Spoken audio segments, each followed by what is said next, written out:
What's good, superstars? Back with another living out of my brokerage account video. Today, just going to give you a quick update. We did a little bit of a switch in the last video. You saw the changes, but we'll go through the cash flow diagram very quickly. Basically, depositing part of my paycheck into my brokerage account, splitting it between my TFSA and my margin account here in Canada. I'm using Wealthsimple as my brokerage of choice. I'm paying bills out of the margin and kind of seeing what happens as time passes here. I'll explain that as I go through the flow chart here. So paycheck deposit, 60% goes into growth, 40% goes into high yield. The 60% that goes into growth is going to my margin account. The 40% into high yield is going into my TFSA. We've paused the high yield portion, and we are also building up a little bit of a growth position and some leaps we have on right now. So I have a long-term leaps on TQQQ, and I have the rest in XEQT. So the last deposit I did this week, 100% of my high yields side went into XEQT. We're going to run the TQQ leaps for a little bit longer until we get a little bit more favorable results. But anyway, we still do have a portion of high yielders in the TFSA that we didn't sell off when we did this transition. So whatever distributions we get from that will be reinvested into high yield funds at the same allocation that we had before. If you haven't seen any of those videos, go check out any of my previous videos, but I'll also go through it here today. Growth account. So as growth opens up some space, we're going to start investing in some put credit spreads, get some extra premium to grow our equity. The equity being higher is better to pay bills, because when we pay bills out of the margin, it decreases our equity, and we want to stay above 50% equity. Any additional money, funds that we get from other sources other than our income will be put towards paying down the margin, increasing our equity. I'm not a financial advisor. This content is meant for entertainment purposes only. I don't know what I'm doing, and I'm making this video in my car. Not likely. I am in my car currently making this video. All right, let's jump into it. So we're going to pull over to the portfolio breakdown. The percentage here, 60-40, that's all you really got to look at. The growth is the same. The high yield, this percentage here, you can see it's only at 56%. The remainder is in my TQQQ leaps and also XEQT. I'll have to add in a couple rows and update this. You can see current equity sitting at 55%. We had a good day, a good week in the growth portfolio. We're up 12.5% since we started this in September of last year. So that's pretty good for not even a half a year return. I think you can't complain about that. So hopefully we keep it going. It stays positive. And this side of the portfolio is definitely beating the S&P. When it comes down to the income leaps, we got rid of a lot of fluff. We had high income yielding ETFs that we shrunk down. We kind of picked the winners on total return basis. So even though AMYY is down 10% return wise, when you factored in the dividends, it was close to even or positive. So that's kind of how we decided what we're doing here. You can see my XEQT position. It's pretty large now, 2460 Canadian in there. And then my leaps position, another 2000 something. Here is my locked in losses, $1,300 we locked in on January 14th. That's when we made the transition.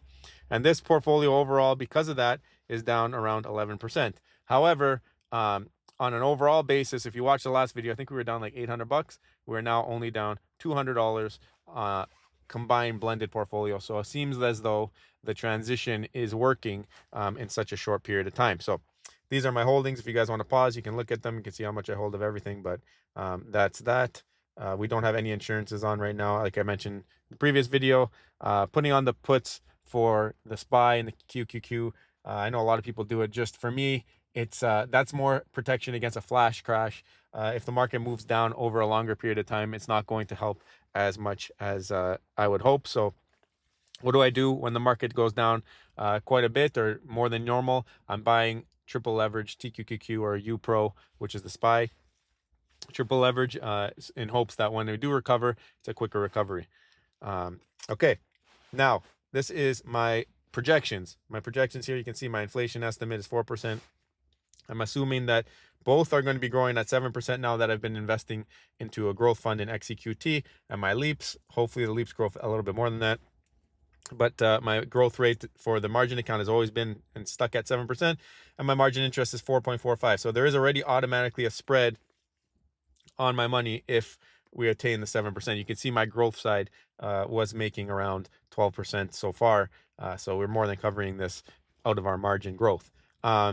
Blended yield, I'm putting that at 0 for now because I want to track as if I'm not making any yield, even though I have some yielders in there, and then I track my cash. All these things are implemented into the sheet below. So you can see we're on our 5th month of doing this. Every month our portfolio has grown. Currently we're at $23,670. This includes all of our contributions. So you saw we're down $200. So really we're pretty even when it comes to contributions and we're up and down. Monthly interest right now, we're only sitting at $40, which is not bad. So far this month we've put in $3,600. This month I'm going to top out around $4,800, maybe $5,000, and we're probably going to withdraw around 70% of that, which will be like 3,300 or so, it's 3,400, something like that.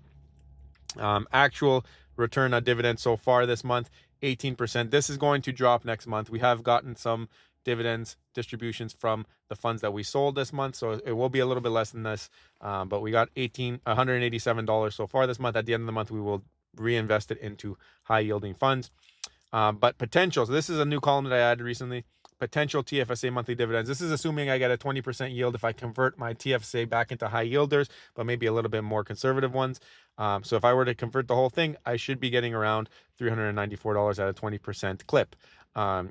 And the dividend as a percentage of the float. So what this is basically, if you look at the dividend, so the potential dividend, and we look at that based on what we've invested, when this gets to 40%, basically that will cover the spread that I need to put my equity to 50%. So every time that you invest, if you withdraw 50%, your equity stays the same, right? You're putting in the same as you're taking out, so your equity stays the same.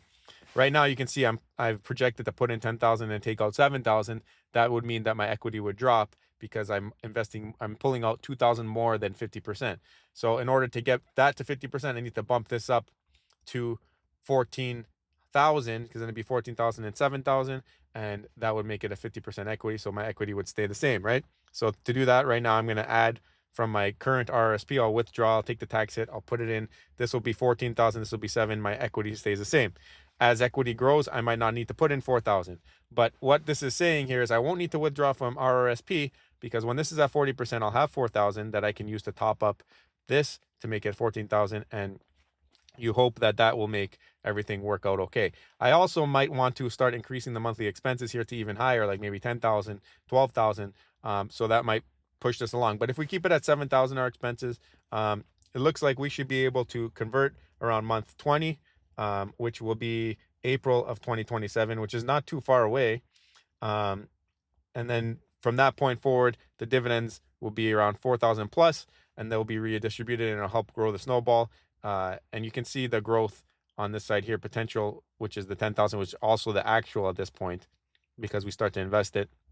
You get to around $10,000 in dividends in 2028, which is kind of crazy if you think about it, right? That's like 2 years, end of 2 years. So end of 2028, we would be at $10,000 in distributions. We would have quite a bit of margin debt, around $300,000, but and $1,000 in a monthly interest, but we can start paying it down there if you want. There's different things you can do here. For me, I just kept going with it until we get to, like, let's say you double that. Let's say you want to be at $20,000 in distribution just to be safe. It's looking like 2031, which is in about 5 years. So it's not too crazy. Obviously, this could speed up, this could slow down, but for now, I just like having the projections written out so I understand what's coming, how it's going to come, and when I can make the changes, how the equity is holding up. The total maximum that I'm going to have to withdraw from RRSP is around 60,000. I hope it to be less if we do get growth and I don't need as much to keep the equity where it needs to be. That's the goal. So 60,000 worst case scenario, not the end of the world. I take the tax hit, put the money aside, and then pay the tax man when it comes time. But in the end, the long-term goal, it seems like it might be worth it. So these are my numbers currently. You saw how we're doing. Let me know what you think. I'm really liking this strategy. Let me go back to the portfolio. You can see how the other positions are doing. Now, this one here, I put in around 3 o'clock on Friday. My TQQ leaps was down 4%, which is fine because it was down like 10% the week before because of that big crash. And I hope that if the markets rebound, that will go up pretty quickly. It's triple leverage, plus it's a leaps option, which moves a little bit quicker. XUQT down 1%. Again, market's not been our friend the last couple of weeks, but overall, like I said, we made up ground. The growth portfolio really helping us out here, and 55% equity. Plus, I just invested and I withdrew for a bunch of bills recently, and it is what it is. So I'll show you again how much I withdrew so far. I've withdrawn $1,400. I'm at 40%. I want to withdraw 30 more percent of this 3,600, but I will also be withdrawing 70% total of whatever I put in this month. So let me know what you guys are thinking. Do you enjoy the series? I'm going to keep it going. I keep posting updates, keep myself accountable, and just to track how things have been going. Are some of the decisions I've been making wrong? Is the leaps idea wrong? Are the put credit spreads wrong? I've not been doing well on those put credit spreads. I put them on right before Apple dropped, right before Netflix dropped.